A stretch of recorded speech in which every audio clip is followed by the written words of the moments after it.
Chapter 44. Illustration. Elizabeth had settled it that Mr. Darcy would bring his sister to visit her the very day after her reaching Pemberley, and was, consequently, resolved not to be out of sight of the inn the whole of that morning. But her conclusion was false, for on the very morning after their own arrival at Lambton these visitors came. They had been walking about the place with some of their new friends, and were just returned to the inn to dress themselves for dining with the same family, when the sound of a carriage drew them to a window, and they saw a gentleman and lady in a vehicle driving up the street. Elizabeth, immediately recognizing the livery, guessed what it meant, and imparted no small degree of surprise to her relations, by acquainting them with the honor which she expected. Her uncle and aunt were all amazement, and the embarrassment of her manner as she spoke, joined to the circumstance itself, and many of the circumstances of the preceding day, opened to them a new idea on the business.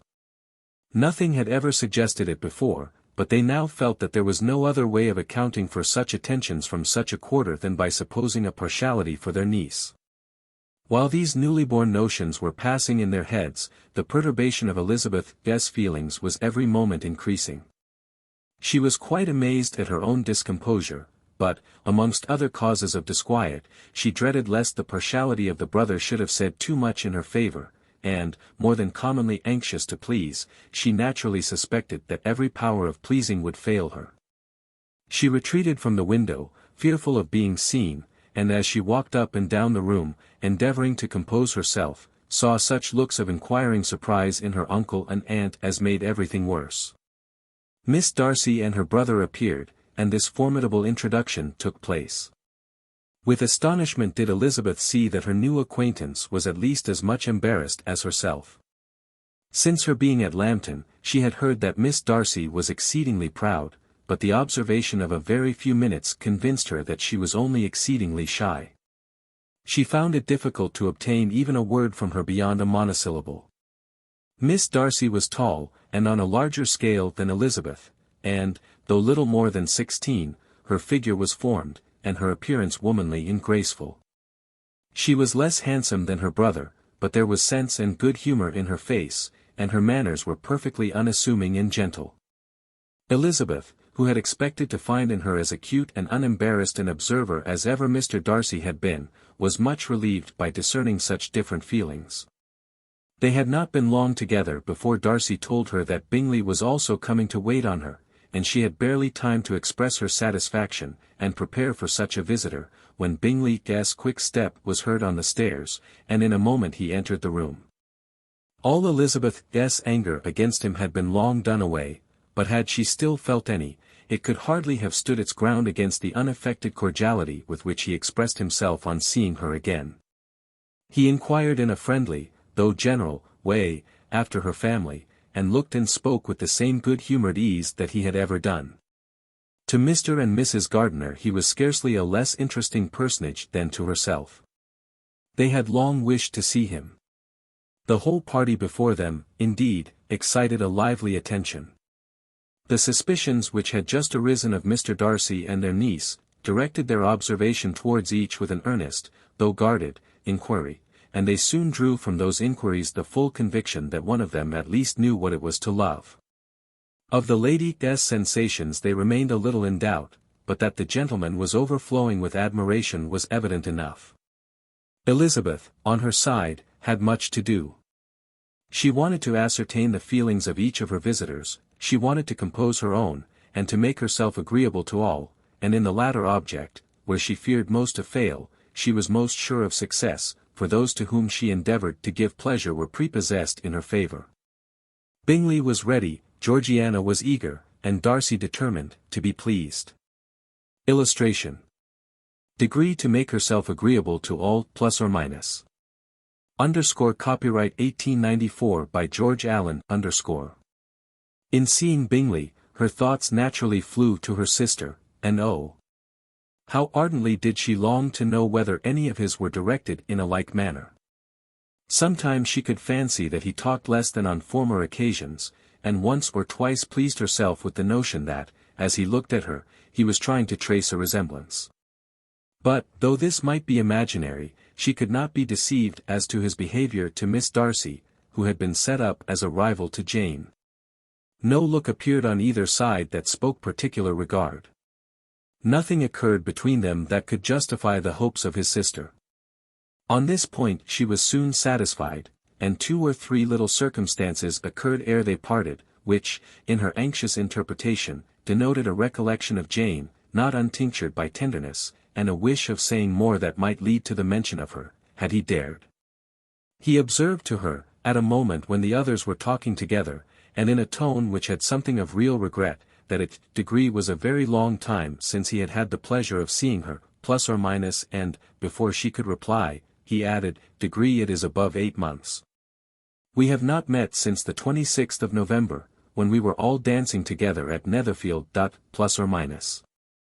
Elizabeth was pleased to find his memory so exact, and he afterwards took occasion to ask her, when unattended to by any of the rest, whether all her sisters were at Longbourn. There was not much in the question, nor in the preceding remark, but there was a look and a manner which gave them meaning. It was not often that she could turn her eyes on Mr. Darcy himself, but whenever she did catch a glimpse she saw an expression of general complaisance, and in all that he said, she heard an accent so far removed from hauteur or disdain of his companions, as convinced her that the improvement of manners which she had yesterday witnessed, however temporary its existence might prove, had at least outlived one day. When she saw him thus seeking the acquaintance, and courting the good opinion of people with whom any intercourse a few months ago would have been a disgrace, when she saw him thus civil, not only to herself, but to the very relations whom he had openly disdained, and recollected their last lively scene in Hunsford Parsonage, the change was so great, and struck so forcibly on her mind, that she could hardly restrain her astonishment from being visible.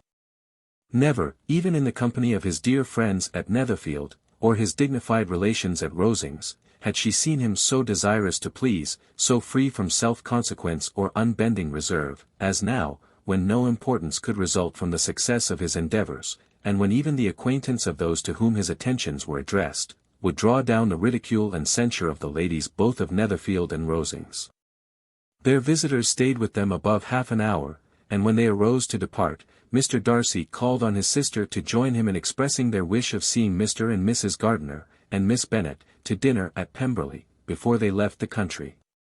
Miss Darcy, though with a diffidence which marked her little in the habit of giving invitations, readily obeyed.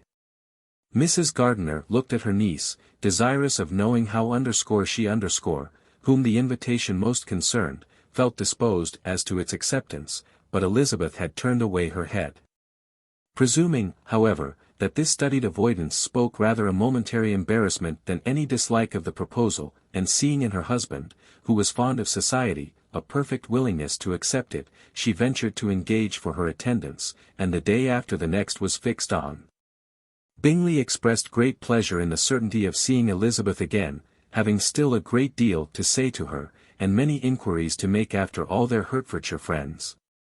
Elizabeth, construing all this into a wish of hearing her speak of her sister, was pleased, and on this account, as well as some others, found herself, when their visitors left them, capable of considering the last half hour with some satisfaction, though while it was passing the enjoyment of it had been little. Eager to be alone, and fearful of inquiries or hints from her uncle and aunt, she stayed with them only long enough to hear their favourable opinion of Bingley, and then hurried away to dress. But she had no reason to fear Mr. and Mrs. Gardiner's curiosity, it was not their wish to force her communication. It was evident that she was much better acquainted with Mr. Darcy than they had before any idea of, it was evident that he was very much in love with her. They saw much to interest, but nothing to justify inquiry. Of Mr. Darcy it was now a matter of anxiety to think well, and, as far as their acquaintance reached, there was no fault to find. They could not be untouched by his politeness, and had they drawn his character from their own feelings and his servant's report, without any reference to any other account, the circle in Hertfordshire to which he was known would not have recognized it from Mr. Darcy. There was now an interest, however, in believing the housekeeper, and they soon became sensible that the authority of a servant, who had known him since he was 4 years old, and whose own manners indicated respectability, was not to be hastily rejected. Neither had anything occurred in the intelligence of their Lambton friends that could materially lessen its weight. They had nothing to accuse him of but pride he probably had, and if not, it would certainly be imputed by the inhabitants of a small market town where the family did not visit. It was acknowledged, however, that he was a liberal man, and did much good among the poor. With respect to Wickham, the travellers soon found that he was not held there in much estimation, for though the chief of his concerns with the son of his patron were imperfectly understood, it was yet a well-known fact that, on his quitting Derbyshire, he had left many debts behind him, which Mr. Darcy afterwards discharged. As for Elizabeth, her thoughts were at Pemberley this evening more than the last, and the evening, though as it passed it seemed long, was not long enough to determine her feelings towards _1 in that mansion, and she lay awake 2 whole hours, endeavouring to make them out. She certainly did not hate him. No, hatred had vanished long ago, and she had almost as long been ashamed of ever feeling a dislike against him, that could be so called. The respect created by the conviction of his valuable qualities, though at first unwillingly admitted, had for some time ceased to be repugnant to her feelings, and it was now heightened into somewhat of a friendlier nature by the testimony so highly in his favour, and bringing forward his disposition in so amiable a light, which yesterday had produced. But above all, above respect and esteem, there was a motive within her of goodwill which could not be overlooked. It was gratitude, not merely for having once loved her, but for loving her still well enough to forgive all the petulance and acrimony of her manner in rejecting him, and all the unjust accusations accompanying her rejection. He who, she had been persuaded, would avoid her as his greatest enemy, seemed, on this accidental meeting, most eager to preserve the acquaintance, and without any indelicate display of regard, or any peculiarity of manner, where their 2 selves only were concerned, was soliciting the good opinion of her friends, and bent on making her known to his sister. Such a change in a man of so much pride excited not only astonishment but gratitude, for to love, ardent love, it must be attributed, and, as such, its impression on her was of a sort to be encouraged, as by no means unpleasing, though it could not be exactly defined. She respected, she esteemed, she was grateful to him, she felt a real interest in his welfare, and she only wanted to know how far she wished that welfare to depend upon herself, and how far it would be for the happiness of both that she should employ the power, which her fancy told her she still possessed, of bringing on the renewal of his addresses. It had been settled in the evening, between the aunt and niece, that such a striking civility as Miss Darcy's, in coming to them on the very day of her arrival at Pemberley, for she had reached it only to a late breakfast, ought to be imitated, though it could not be equalled, by some exertion of politeness on their side, and, consequently, that it would be highly expedient to wait on her at Pemberley the following morning. They were, therefore, to go. Elizabeth was pleased, though when she asked herself the reason, she had very little to say in reply. Mr. Gardiner left them soon after breakfast. The fishing scheme had been renewed the day before, and a positive engagement made of his meeting some of the gentlemen at Pemberley by noon. Illustration. Degree engaged by the river ±.